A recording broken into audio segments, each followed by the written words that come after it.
तर देशभरात आजपासून नवीन जीएसटी दर लागू होतोय। मात्र अनेक दुकानांमध्ये जुना माल शिल्लक असल्याचे चित्र आहे। शिल्लक वस्तूंची खरेदी जुन्या दरातच होत असल्याचे देखील समोर येते। नवीन माल घेतल्यानंतर नवीन दर लागू केले जातील असं दुकानदारांकडून सांगण्यात येते। दुसरीकडे नवीन दर लागू होण्यास किमान 15 दिवसांचा कालावधी लागू शकतो। याचाच आढावा घेतलाय आमचे प्रतिनिधी अमोल धर्माधिकारी यांनी।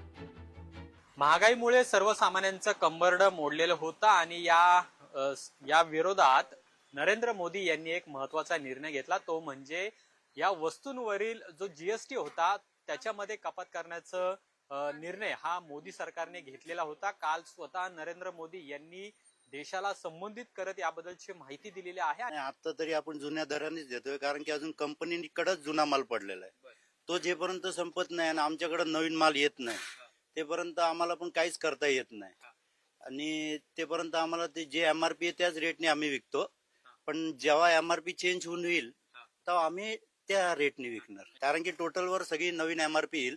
नवीन एमआरपी आल्यावर ऑटोमॅटिक त्यांची रेट आम्हाला पण कमी करावंच लागेल। तिचं वजन आता 50 ग्रॅम आहे। ती लोक काय करणार, आता हे 50 ग्रॅमचं साबण 70 ग्रॅम करणार आणि एमआरपी 10च ठेवणार, क्वांटिटी वाढवतील। आता या लोकांनी पहिली काय केलं होतं, जीएसटी वाढल्यामुळे क्वांटिटी कमी केली होती, एमआरपी 30 ठेवली होती। आता ही लोक काय करणार, जो 50 ग्रॅमचा साबण आहे ना तो 70 ग्रॅम करणार आणि एमआरपी 10च ठेवणार। ज्या जुन्या एमआरपी आहेत त्यानुसारच सर्वसामान्य नागरिकांना माल खरेदी करता येणार आहे, अशी परिस्थिती सध्या पुण्यामध्ये आहे। आणि त्यामुळे जरी नरेंद्र मोदी यांनी काल ही घोषणा केलेली असली तरी प्रत्यक्ष त्याची अंमलबजावणी होण्यासाठी साधारण 15 दिवसांचा अवधी लागू शकतोय। कॅमेरामन तुषार नानावरेसह अमोल धर्माधिकारी, लोकशाही मराठी, पुणे।